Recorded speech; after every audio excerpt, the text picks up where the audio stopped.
আসসালামু আলাইকুম রহমতুল্লাহ। প্রিয় দর্শক, কেমন আছেন? আশা করি ভালো আছেন। প্রিয় দর্শক, প্রাথমিকের 10ম গ্রেডে শিক্ষক নিয়োগ ও শতভাগ বিভাগীয় পদোন্নতির দাবি। দৈনিক শিক্ষা.com প্রতিবেদক 28 সেপ্টেম্বর 2024 বাংলাদেশের অন্যতম বিশ্বাসযোগ্য পত্রিকা দৈনিক শিক্ষা প্রকাশিত হয়েছে।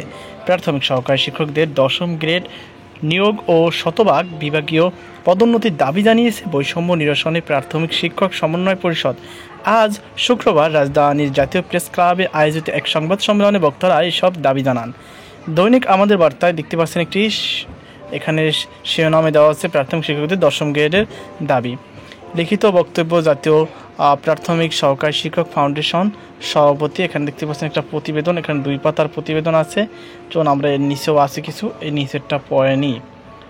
লিখিত বক্তব্যে জাতীয় প্রাথমিক সহকারী শিক্ষক ফাউন্ডেশন সভাপতি শাহিনুর আক্তার বলেন, 2015 খ্রিস্টাব্দে সর্বশেষ জাতীয় পে স্কেল ঘোষণা করা হয়েছিল।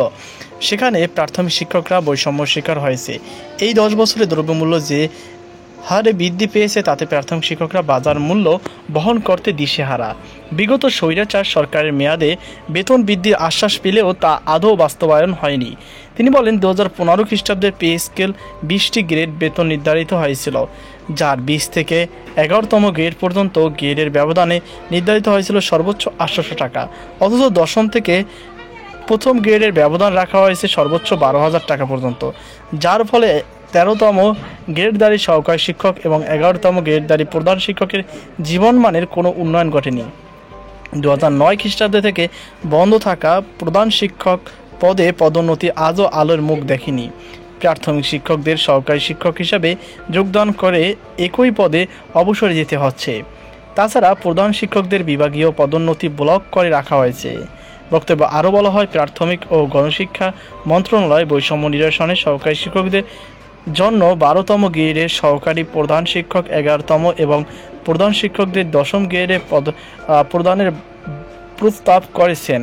বৈষম্য নিরসনে প্রাথমিক শিক্ষক সমন্বয় পরিষদের পক্ষ থেকে এই প্রস্তাব প্রত্যাখ্যান করে সহকারী শিক্ষক এন্ট্রি পদ দরে 10ম গ্রেড ও শতভাগ বিভাগীয় পদোন্নতির দাবি জানাচ্ছি।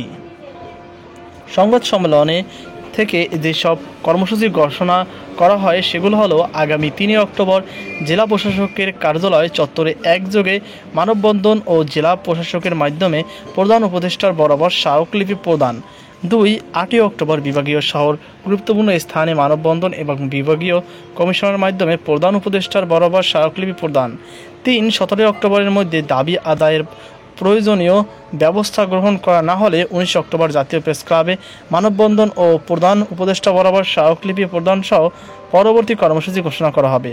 সংবাদ সম্মেলনে উপস্থিত ছিলেন মোহাম্মদ আনিসুর রহমান, রবিউল আলম সিদ্দিক, মোহাম্মদ আমিনুল হক, গাজীউল হক চৌধুরী, আসমা খাতুন কানম, সাবেরা বেগম, মোহাম্মদ মোজাম্মেল হোসেন, কামরুল হাসান, মোহাম্মদ মিজানুর রহমান, মোহাম্মদ আনোয়ারুল্লাহ, প্রমথেশ দত্ত, মোহাম্মদ আনজারুল ইসলাম, ওয়াস চৌধুরী, টি.এম. জাকির হোসেন, গাজী সালাউদ্দিন, রবিউল আউয়াল, শিবাজী বিশ্বাস, মোহাম্মদ জাহাঙ্গীর আহসান, হাবিব মোহাম্মদ মাসুদ প্রমুখ। তো প্রিয় দর্শক, এই ছিল আমার সর্বশেষ আপডেট। আপনার কোনো মতামত থেকে থাকলে অবশ্যই কমেন্ট বক্সে জানাবেন। সকল আজকে পর্যন্ত আল্লাহ হাফেজ।